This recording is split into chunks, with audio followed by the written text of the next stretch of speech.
আসসালামু আলাইকুম everyone, welcome to easy tasty cooking channel. আজকে আপনাদের সাথে শেয়ার করব ঘরোয়া উপকরণ দিয়েই কিভাবে বিয়ে বাড়ির মতো বাবুর্চি স্টাইলে রোস্ট রান্না করলাম। তো চলুন ভিডিওটি শুরু করা যাক। ভিডিওটি ভালো লাগলে অবশ্যই একটি লাইক এবং কমেন্ট করে যাবেন।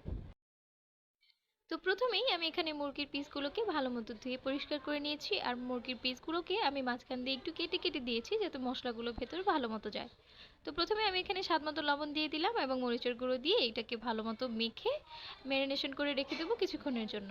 ভালো মতো মাখিয়ে নিচ্ছি যাতে মশলাটা ভেতরে মাংসের ভেতর ভালো মতো যায়। এখন এটা রেখে দিব এক সাইডে। এখন আমি একটা মিশ্রণ তৈরি করে নিচ্ছি। তার জন্য এখানে আমি আগে পেঁয়াজ বাটা নিয়ে নিয়েছি, তারপর এর মধ্যে দিয়ে দিচ্ছি পরিমাণ মতো টক দই। এরপর আমি এখানে দিয়ে দিব টমেটো সস। দিয়ে এটাকে আমি ভালো মতো ফেটিয়ে নিচ্ছি, একদম ভালো মতো মিক্স করে নিচ্ছি। এই মিশ্রণটাকে এখন ভালো মতো মিক্স করে একপাশে রেখে দেব। তারপর বাকি প্রসেসটা শুরু করছি। তো এখানে আমি একটা চুলাতে একটা কড়াইতে তেল গরম বসিয়ে দিয়ে দিয়েছি। এখন আমি ওই ম্যারিনেশন করে রাখা মাংসগুলোকে একটা একটা করে দিয়ে ভেজে নেব। এভাবে উল্টিয়ে পাল্টিয়ে আমি একটু হালকা লালচে করে ভেজে নেব। ঠিক এইরকম লালচে করে ভেজে নেব। এভাবে আমি সবগুলো মাংসের পিস ভেজে নিয়েছি। এখন সেই মাংস ভাজা তেলের মধ্যে আমি কয়েকটা এলাচ এবং দারচিনি ভেঙে দিয়ে দিয়েছি। এরপর আমি যে মিশ্রণটা তৈরি করে রেখেছিলাম সেই মিশ্রণটা এখানে ঢেলে দিয়েছি। এখন এটাকে আমি ভালো মতো নেড়ে চেড়ে নিচ্ছি। এখানে একটা বলক তুলে নিয়েছি। এখন দিয়ে দিচ্ছি স্বাদ মতো লবণ এবং দিয়ে দিব এর মধ্যে 2 টেবিল চামচের মতো আদা রসুন বাটা। এরপর আমি এখানে দিয়ে দিচ্ছি একটু মরিচের গুঁড়া আর দিয়ে দিব সামান্য পরিমাণে একটু জর্দা রং। এরপর এগুলোকে ভালো মতো কষিয়ে নেব কিছুক্ষণ মশলাটাকে।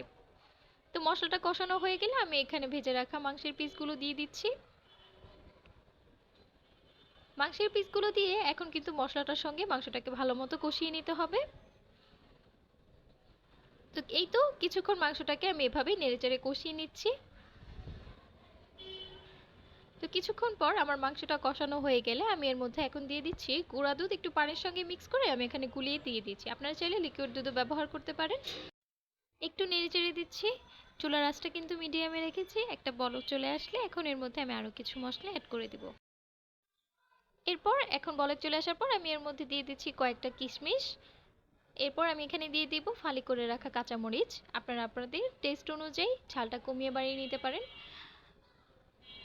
এরপর আমি এখানে দিয়ে দিব 1 টেবিল চামচের মতো একটু চিনি। একটু নেড়ে চেড়ে দিচ্ছি। এখন আমি এর মধ্যে কিছু গুঁড়া মশলা অ্যাড করে দিব। এখন এখানে জয়ফল এবং জয়ত্রী একসাথে গুঁড়া করে নিয়েছি, সেটা দিয়ে দিলাম। এরপর দিয়ে দিচ্ছি সামান্য একটু জিরে গুঁড়ো। এরপর দিয়ে দিচ্ছি এর মধ্যে সামান্য একটু ধনে গুঁড়ো। এখন এগুলোকে একটু নেড়েচেড়ে মিশিয়ে নিচ্ছি। আমি আরও কিছুক্ষণ চুলাতে রাখবো, ঝোলটাকে একদম মাখা মাখা করে নেব। আর চুলার আঁচটা কিন্তু অবশ্যই মিডিয়ামে রাখতে হবে। তো এই তো আমার রান্না কিন্তু কমপ্লিট। দেখতেই পাচ্ছেন কতটা সুন্দর এবং লোভনীয় হয়েছে। অবশ্যই এভাবে ট্রাই করে দেখবেন, আর ভিডিওটি কে কোথা থেকে দেখছেন কমেন্ট করে জানিয়ে যাবেন।